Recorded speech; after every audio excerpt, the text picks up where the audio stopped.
سنا ہے 14 فروری کوئی ڈے منایا جاتا ہے اور اس میں کچھ لڑکے جو ہیں وہ یہ کہتے ہیں کہ یہ ایک انٹرنیشنل دن ہے جس میں ہم نے پھول دینا ہے کسی لڑکی کو، اظہار محبت کرنا ہے۔ ایک سنار کے بارے میں عارف رومی نے لکھا ہے کہ وہ اس نے بے اولاد تھا تو اس نے ایک بچہ لے کے پال لیا، تو بچہ اس کو باپ کہتا تھا، اس کی بیوی کو ماں کہتا تھا۔ انہوں نے لے پال ایک بچہ تھا، اور یہ لوگ جن کی اولاد نہیں ہوتی ترس جاتے ہیں، کئی دفعہ ترسے ہوئے لوگ تھے، بچے کو لے لیا پالا، وہ بچے نے بھی حد کر دی فرما برداری کی۔ اب وہ جوان ہو گیا اور بڑا خوبصورت جوان ہوا۔ وہ سنار کہتا ہے کہ ساری زندگی میں نے صفائی میں نیکی میں گزار دی۔ ایک دن دکان کے پہ ایک عورت آئی تو وہ کہنے لگی یہ چوڑیاں مجھے خود سے آپ پہنا دیں۔ وہ کہتا ہے میں نے جب اس کا ہاتھ پکڑا تو میرے دل میں غلط خیال آ گیا، میں نے غلط نظریے سے اس کا ہاتھ پکڑا، اور جب میں نے اس کا وہ ہاتھ اس نظریے سے پکڑ لیا، تھام لیا، بہرحال وہ چلی گئی، لیکن وہ میرے ذہن کے اندر ناپاکی آ گئی۔ تو میں گھر گیا تو میری بیوی باہر کھڑی تھی اور رو رہی تھی، تڑپ رہی تھی۔ میں نے اسے کہا کیا ہوا؟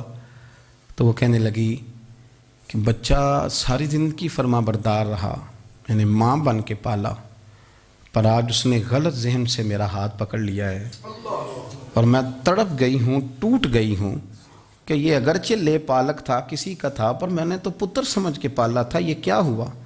وہ کہتا میری چیخ نکل گئی، تو میں نے اسے کہا کہ یہ اس کی غلطی نہیں، یہ میری غلطی ہے۔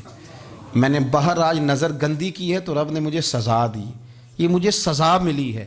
تو کسی کی بہن کو پھول بھیجنا چاہتا ہے تو اگر اسی رات تیری بہن کو پھول آ گیا تو کسی کی بیٹی پر گندی نظر ڈالتا ہے تو اگر یہ تیرے گھر میں یہ قرض چکانا پڑا۔ وہ ایک دوست ہے تو وہ پسند کی شادی کر رہا تھا اس کے گھر میں، تو اس کی بہن نے کہا ہے اس کی بہن نے کہا، اس نے کہا بھائی تو مرضی کی شادی کر رہا ہے، میرا ابا اپنی پگڑی تیرے پیروں میں رکھتا ہے، ماں دوپٹہ رکھتی ہے کہ بیٹے ہم تباہ ہو جائیں گے، نہ کر، اور آج اگر تیرا یہ حال ہے تو پھر مجھے بھی اجازت دے، میں بھی مرضی کی شادی کروں۔ تو وہ کانپ گیا بری طرح سے، وہ کہتا ہے یہ تو کیا کر رہی ہے؟ اس نے کہا تو تیرے لیے اگر یہ جائز ہے تو میرے لیے کیسے منع ہو گیا؟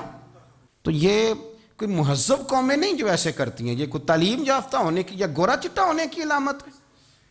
کیا آپ کسی کو پھول بھیجیں گے؟ شرم نہیں آتی؟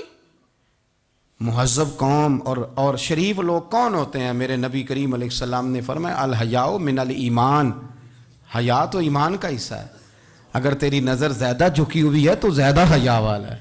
اس لیے یہ کوئی گند مند کسی جگہ بھی کسی شخص کو کرنے کی اجازت نہیں، ورنہ یاد رکھیں اس لیے کہ جب آپ کے گھر میں بہو بیٹیاں ہیں، بہنیں ہیں، پھر بھی آپ یہ ذوق بنائیں تو پھر پتہ نہیں کیا سوچتی ہے دنیا، کہاں رکیں گے۔ اس لیے یہ ساری رسومات ان لوگوں کی ہیں جو بے حیائی کو پروموٹ کرتے ہیں، اور پھر طرح طرح کے وائرس ان کی زندگیوں میں آتے ہیں، پھر ان کی لاشوں سے تعفن نکلتا ہے، تعفن، اور پھر یہ حال ہوتا ہے کہ وہ دفنانے کے نہیں جلائے جانے کے قابل ہو۔ اللہ سے ڈرے، اللہ ہمارے حال پہ رحم فرمائے۔ اس لیے کوئی ایسی غلط حرکت نہیں کریں، بچوں پر نظر رکھیں۔ اللہ ہمیں سمجھنے کی توفیق عطا فرمائے۔